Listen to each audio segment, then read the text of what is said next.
your mama, I'm your daddy, I'm that nigga in the alley. I'm your doctor when you need. Want some coke, have some weed. You know me, I'm your friend. I lean more thick and thin. I'm your pusher man. I'm your pusher man. They say Superfly started it all. That's why everybody likes to go back to Superfly. Now they really be getting Superfly confused. They really get it confused. They be trying to put Superfly with the Mac. Now they did come out in the same time period, and Priest was dressed like a pimp or a player, but that's just how hustlers dressed back then, because Eddie dressed like a pimp or a player.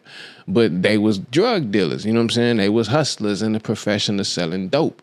You know what I'm saying? They didn't really deal with women like that, but that's neither here nor there. That's just a misconception that people get about the movie Superfly. But a lot of people would say that Superfly kicked it off where the hustler spirit, the hustler ambition permeated through urban America, and everybody wanted to sell dope so they could live dope and live fly like Superfly and Eddie, you know what I mean? And if you watch the movie Superfly, you see how the movie started and where it started at.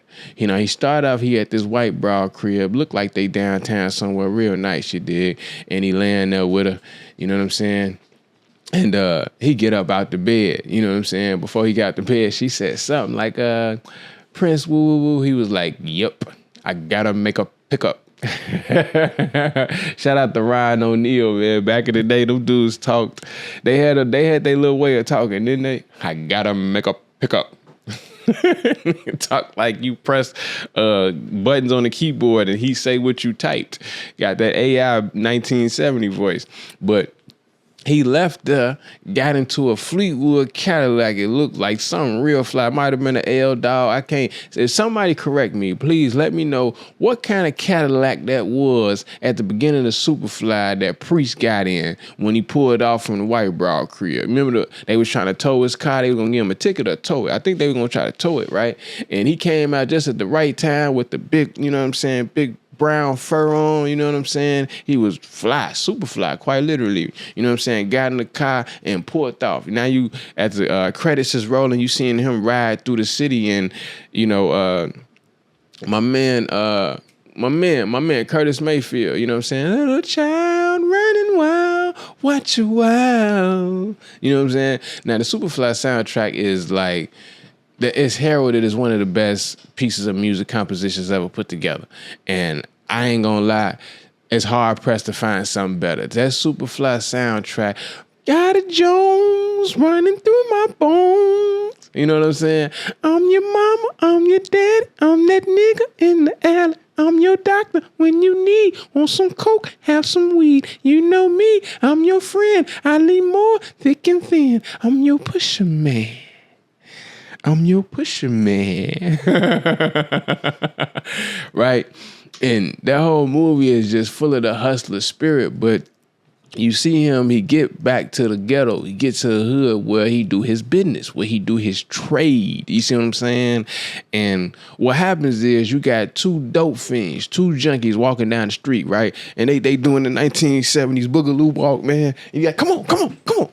And you walking this stuff, and you turn back, man, come on. And then he'd go from a jog, then he start walking again. You looking like, okay, what was the point in jogging for, like, not a block, not even half a block, just a few steps, you know what I'm saying? Nigga walking, then you get to jogging a little bit, he start walking again. They trying to catch something, you know what I'm saying? They trying to catch a fish. They know somebody gonna be somewhere at a particular time, and they trying to catch him, you know what I'm saying? But one of them, he kind of scared and timid. He in the background, you know what I mean? The little one, the little guy, you know, the big dude, you know what I'm saying? He got on the Donny Hathaway hat, you know what I'm saying? He like, come on, man, hurry up, man, come on. You know what I mean? And you see them laying in wait. And who comes through the door is Priest. So Priest was the fish that they was trying to catch.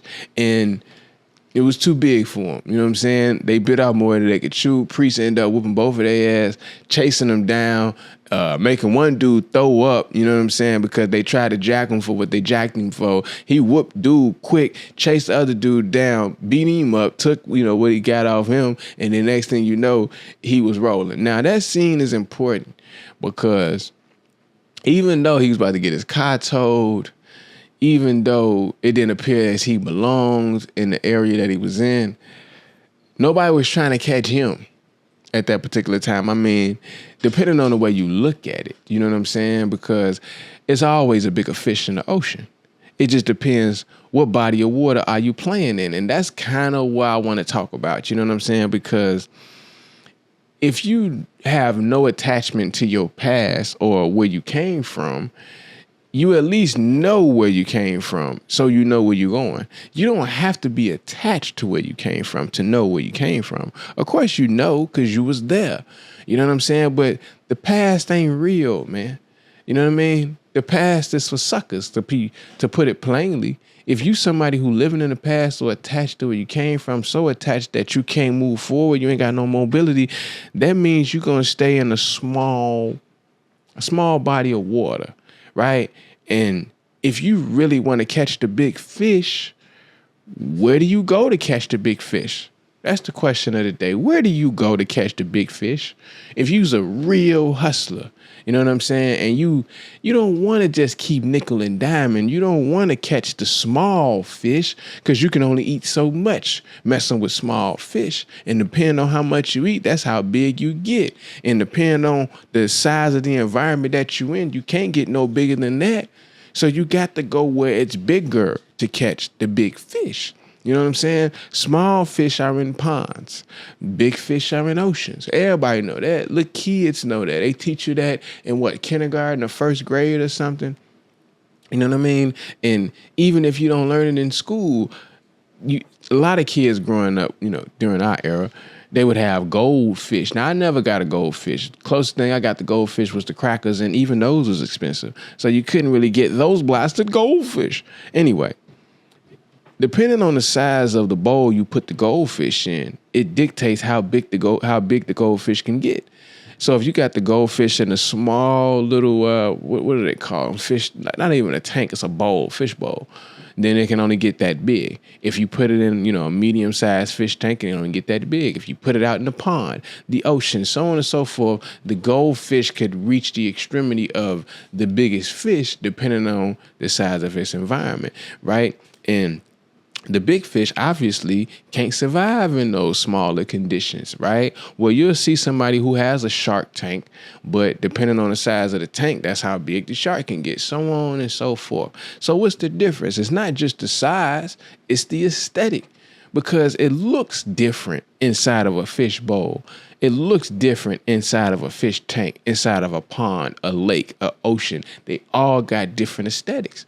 Now, you may not know that from your own experience, but just use your noggin. You know what I'm saying? Use the sense that God gave you. It only makes sense that these different sizes, these different environments would have completely different looks. And I believe that the looks lend to what you can do. Yeah? Check game, man. The look of the environment plays into what you can do in that environment. Now we got the example of Priest running through my bones. When he got back to the hood, to the ghetto, where them dolphins jumped him, the building and the surrounding area, the whole neighborhood where he got jumped on, it made sense you got jumped on over there. And where he came from that morning, it made sense that didn't nobody bother with him. They may not have been running up to him trying to get a conversation out of him, but ain't nobody bother with him. Now, you kind of see that throughout the film, man. At another point in the movie, they going to meet somebody at a little restaurant, a little joint, coming to meet one of his workers, right? And it's some revolutionary brothers in there, you know what I mean? And they also was trying to catch a fish. Again, Priest and Eddie, you know what I'm saying? It seems that anytime they in the ghetto, the hood, or the surrounding areas, that they are the fish that people is trying to catch. And when they leave to go elsewhere, they trying to catch them a fish. And when they go to try to catch them a fish, it's another bigger fish trying to catch them. See, the small fish that try to catch priests, they in the hood, they in the ghetto, and they can't hold a candle to them because these revolutionary brothers. So back then, everybody had these voices. I don't know if they was doing it for the movie or that's how they really talked, man. But everybody had these voices, these accents. And so one of the dudes said something to priest, and he was like, "You gonna have to start paying some dues, nigga." He was basically saying like, man, you making money off the neighborhood, making money off the community, and you eating, and we see you eating, and you gonna have to start paying dues. As if you're gonna be doing business around here, the business that you doing, you gonna have to start paying us. And Priest wasn't going for that. Of course he wasn't going for that. You saw he beat up the two dope fiends at the beginning of the movie. So Priest told him, he said, "Hey man, let me tell you something. The day that y'all get in the street with guns talking about kill Whitey, I'm gonna be the first one with you." He saying, "Until then, get up out my face. I got business." He's saying, man, you ain't about nothing. You a small fish. He know what big fish really look like. He know what big fish really do. And what you talking about, these little nickel and dimes talking about paying dues, man, he can't be bothered with the likes of you. But the day that you decide to really catch the big fish, in New York, they call it catch wreck. And I think that's where this film took place, if I'm not mistaken. Again, correct me if I'm mistaken. Thought it was in New York because thought he was walking through Central Park with old girl. But if you know better, hit me. And he was letting them know, like, nah, I'm cool. Another point, it's a very, very, very, very famous portion of the movie where what's the dude name, man? The fat boy. What's his name, man? Fat Freddy. So after Priest dealt with the dope fiends, he already mad, he already irritable, but he cool, he chilling. So he at the crib, he get a knock at the door. It's his man's with Fat Freddy, right? He's like, "Hey, come on in, man, come on in." You know what I'm saying? So his man's come in, right? This the 70s now. So he's like, "Hey man, try some of this coke." So Priest started laughing, take out his little necklace that, they used to keep the little spoons on the necklace, Jack. And he, hit some of the coke. And he like, "All right, so what's up?" He say, "It's Fat Freddy, man." So Priest like, "Yeah? What's the matter with the fat man?" "The dude ain't got your money." He say, "That's his ass. He's good for it. It's that bitch of his, that's the problem." And Priest said the coldest line. Priest said, "Listen, man, I got 50 guys out on the street now. If they all get bitch problems, I starve. Is that it? Is that what you're trying to tell me, dude?" Man, I thought that was cold-blooded, man. Because like he said, what that got to do with me? You know what I'm saying? And so he go to Fat Freddy, man. Fat Freddy like, "Look, man, all I do is sell coke." He was like, "I don't care."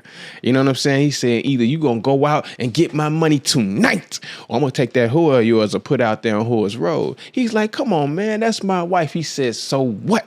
I'm trying to give you a chance." So he gave him a gun, told him he got to go rob somebody to get his money. Now, fast forward in the film, he's sitting at the table with the revolutionaries, and he waiting on Fat Freddy. Now, Fat Freddy went out and hit a lick, robbed some white boys, and he came back with the money.